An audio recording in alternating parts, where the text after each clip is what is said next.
देश में आज 3 लोकसभा और 7 विधानसभा सीटों के लिए वोटिंग हो रही है। इसमें उत्तर प्रदेश की 2 और पंजाब की 1 लोकसभा सीट शामिल है। वहीं त्रिपुरा की 4 और आंध्र प्रदेश, झारखंड और दिल्ली की 1-1 विधानसभा सीट भी शामिल है। सभी सीटों पर वोटिंग का समय सुबह 7 बजे से शुरू हो गया है।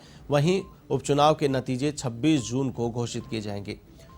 लोकसभा की जिन 3 सीटों पर मतदान हो रहा है उनमें उत्तर प्रदेश की आजमगढ़, रामपुर की और पंजाब की संगरूर सीट शामिल है।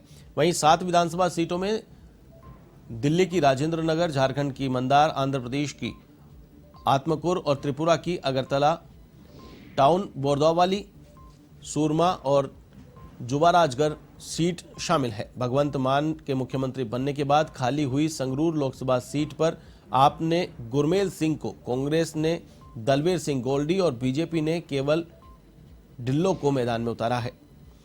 इधर सपा प्रमुख अखिलेश यादव द्वारा खाली किए गए आजमगढ़ में सपा के उनके चचेरे भाई धर्मेंद्र यादव को भाजपा के दिनेश लाल यादव उर्फ निरहुआ और बहुजन समाज पार्टी के शाह आलम उर्फ गुड्डू जमाली के खिलाफ मैदान में उतारा है। आजम खान के पूर्व निर्वाचन क्षेत्र रामपुर में खान के वफादार आसिफ रजा भाजपा के घनश्याम लोधी के खिलाफ हैं। यहां कांग्रेस चुनाव नहीं लड़ रही है। इस बीच रामपुर में केंद्रीय मंत्री मुख्तार अब्बास नकवी ने अपना वोट कास्ट कर मीडिया से वार्ता की और जीत का दावा किया।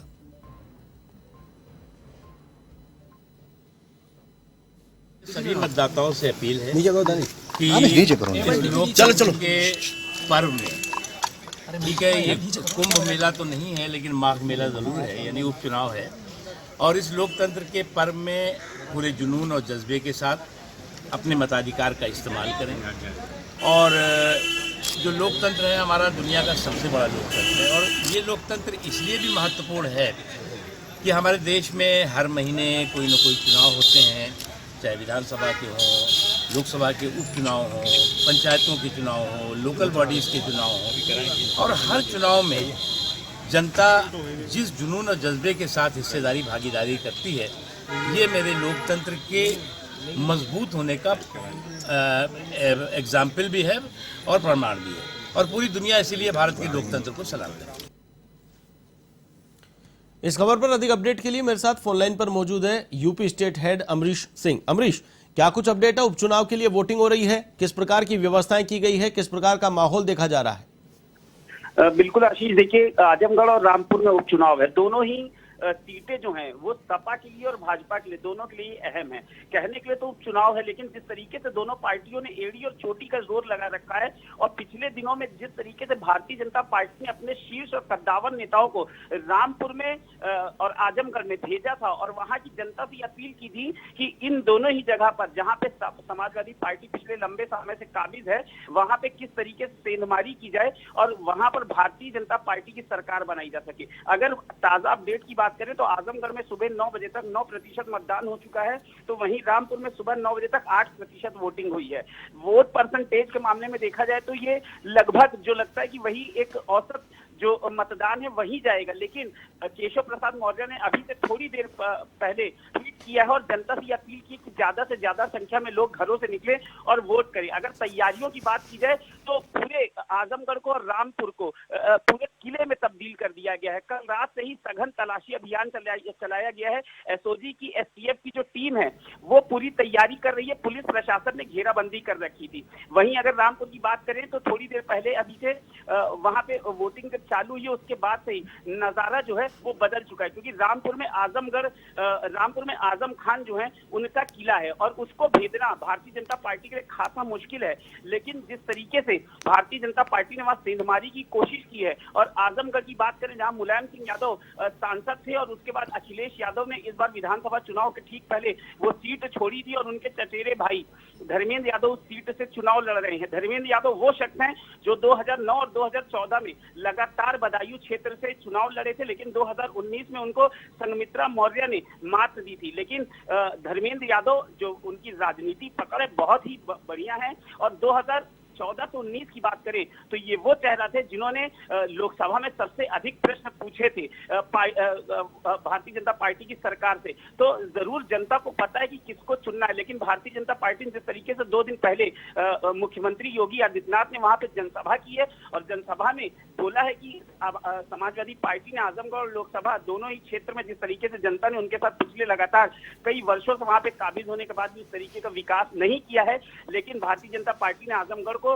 हर क्षेत्र में जोड़ा है, चाहे वो विकास का मुद्दा रहा हो, चाहे वहां पे आतंक का मुद्दा रहा हो। हर जगह भारतीय जनता पार्टी ने आजमगढ़ और रामपुर के लोगों के साथ वो न्याय किया है जिसकी उम्मीद उनको लंबे समय से थी। और इसी में आज जो वोटिंग है उसको देखा जाए तो उसी के दृष्टिगत ये वोटिंग जो है बहुत महत्वपूर्ण है, क्योंकि दोनों ही पार्टियों के लिए ये अक्स की लड़ाई है। आशीष।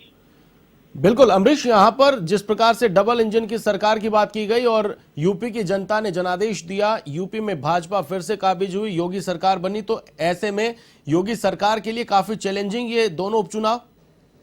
बिल्कुल, देखिए विधानसभा चुनाव की अगर बात करें आशीष, तो आजमगढ़ की 10 में से 10 विधानसभा सीटों पर समाजवादी पार्टी ने परचम लहराया है। क्लीन स्वीप किया था वहां पे। भारतीय जनता पार्टी ने चुनाव हारा है आजमगढ़ में, न सिर्फ एक भी सीट जीतने में कामयाब हुई है बल्कि कई जगह भारतीय जनता पार्टी ने और बहुजन समाज पार्टी के दावेदारों की, उम्मीदवारों की वहां पे जमानत भी जब्त हुई थी। आजमगढ़ की बात करें तो गुड्डू जमाली जो विधानसभा चुनाव में समाजवादी पार्टी में आ गए थे, बहुजन समाजवादी पार्टी छोड़ के, उनको समाजवादी पार्टी ने टिकट नहीं दिया था विधानसभा चुनाव में और उन्होंने फिर से गुस्से में आकर बहुजन समाज पार्टी में वो मायावती जी के पास गए और उनसे सुलहनामा किया और अब लोकसभा उपचुनाव में आजमगढ़ से वो बहुजन समाज पार्टी की तरफ से दावेदारी ठोक रहे हैं। लेकिन गुड्डू जमाली वो चेहरा है जिस पर बहुजन समाज पार्टी एक मुस्लिम उम्मीदवार के तहत खड़ा कर रही है और वहां से बहुजन समाजवादी पार्टी जो है वो समाजवादी पार्टी के साथ कहीं ना कहीं ये चाहती है कि वहां पे भारतीय जनता पार्टी की सरकार बने। लेकिन आजमगढ़ की जनता ने लगातार जिस तरीके से पिछले चुनाव में भी देखा जाए समाजवादी पार्टी को जीत दिलाई है,